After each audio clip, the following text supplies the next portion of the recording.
नमस्कार दोस्तों, smart preparation के इस नए वीडियो में आप सभी का स्वागत है। स्मार्ट प्रिपरेशन के इस नए वीडियो में हम देखेंगे मध्यकालीन इतिहास में जो दिल्ली सल्तनत का विघटन हुआ, उसके बाद जो प्रांतीय राज्य थे उनका उदय कैसे कैसे हुआ और उनका विकास में क्या क्या चरण हुए, वो आज इस नए वीडियो में हम देखेंगे। तो जो सबसे पहला राज्य हुआ उसको हम जौनपुर कहते हैं। जौनपुर के बारे में पहला पॉइंट आता है कि फिरोज शाह तुगलक ने जौनपुर की स्थापना अपने चचेरे भाई जौना खां, जिसको कि जौना खां भी बोलते थे, जौना खां की याद में गोमती नदी के किनारे किया था। नेक्स्ट पॉइंट आता है स्वतंत्र जौनपुर की स्थापना का श्रेय मलिक सरवर को जाता है, जो बाद में मोहम्मद शाह का वजीर भी बना था। यानी कि स्वतंत्र जौनपुर की स्थापना का श्रेय किसको जाता है? मलिक सरवर को। नेक्स्ट पॉइंट आता है कि जौनपुर के कौन कौन से शासक हुए थे। सबसे पहले मलिक सरवर, फिर मुबारक शाह शर्की, इब्राहिम शर्की, महमूद शर्की और मोहम्मद शर्की और हुसैन शर्की। यानी कि जो शर्की शासक थे वो जौनपुर के में शासन किया करते थे। नेक्स्ट पॉइंट आता है शर्की वंश ने अटाला मस्जिद जो कि 1408 में जौनपुर में बनवाई थी। जौनपुर में अटाला मस्जिद है जो कि 1408 में बनवाई गई और जिसको शर्की वंश के शासकों ने बनवाया था। नेक्स्ट पॉइंट आता है सांस्कृतिक उन्नति के कारण जौनपुर को भारत का सिराज भी कहा जाता है। बहुत इंपॉर्टेंट पॉइंट है और कई बार एग्जाम्स में पूछा गया है कि भारत का सिराज या फिर उत्तर भारत का सिराज किसको कहते हैं, तो वो जौनपुर को कहते हैं। नेक्स्ट जो राज्य का उदय हुआ उसको हम कहते हैं मालवा।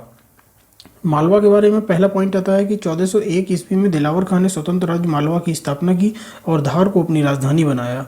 दिलावर का पुत्र जो था अल्प खां, उसने हुशंग शाह की उपाधि धारण की और मांडू को अपनी राजधानी बनाया था। तो यानी कि मालवा की दो राजधानियां हुआ करती थी, धार और मांडू।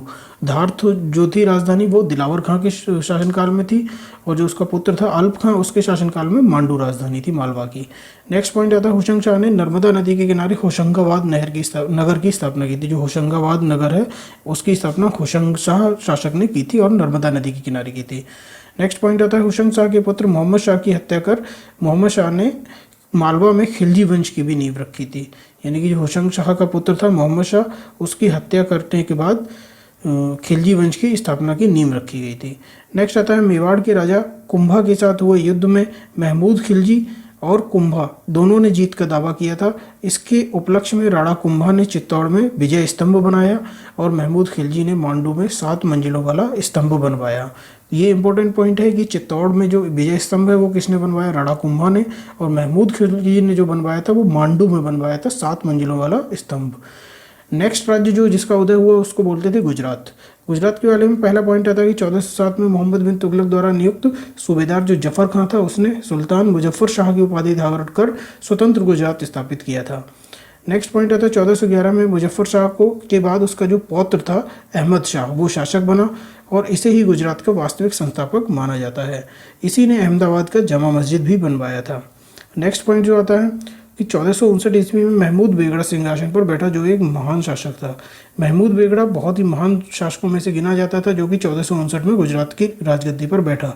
इसने मुस्तफ़ाबाद नगर की स्थापना की और इसे जरबख्श भी बोलते थे, जो कि सोना दान करता था। स्वर्ण दान करने के कारण इसको जरबख्श भी बोला जाता था।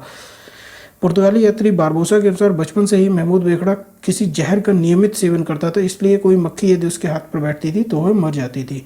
ये एग्जाम में कई बार पूछा गया है कि कौन सा ऐसा शासक था जो बचपन से ही नियमित जहर का सेवन करता था, तो वो था महमूद बेगड़ा और ये गुजरात का शासक हुआ करता था।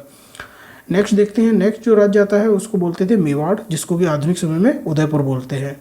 इसका जो पहला पॉइंट आता है कि राजा हमीर देव ने 1314 में मेवाड़ को स्थापित किया और सिसोदिया वंश की नींव रखी। 64 वर्षों तक शासन भी किया था।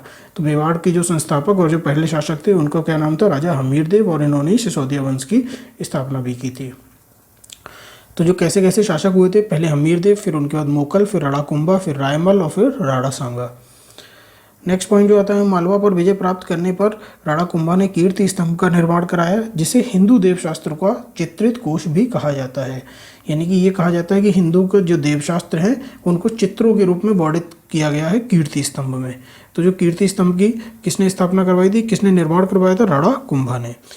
नेक्स्ट पॉइंट आता है कि राणा कुंभा के बाद रायमल ने, इसके बाद राणा सांगा ने शासन संभाला, जिसने 1570 ईस्वी में खतौली के युद्ध में इब्राहिम लोदी को पराजित किया था। खतौली का युद्ध कई बार एग्जाम्स में पूछा जाता है किसके किसके बीच हुआ था, तो ये राणा सांगा और इब्राहिम लोदी के बीच हुआ था, जिसमें कि राणा सांगा की विजय हुई थी। नेक्स्ट पॉइंट आता है 1527 ईस्वी में, यानी कि जस्ट 10 साल बाद फिर खानवा का युद्ध हुआ था, जिसमें कि बाबर ने राणा सांगा को पराजित किया था और यहीं से मुगल शासन की स्थापना भी होती है। जहांगीर के समय में मेवाड़ को मुगल साम्राज्य में मिला लिया गया था। तो यहाँ से हम देखेंगे 1527 में खानवा के युद्ध में बाबर ने राणा सांगा को पराजित कर दिया था, लेकिन बाबर के बाद कई शासक हुए और फिर जहांगीर के समय में ऐसा हुआ कि मुगल साम्राज्य में इस मेवाड़ को मिलाया गया था। तो thank you friends for watching smart preparation.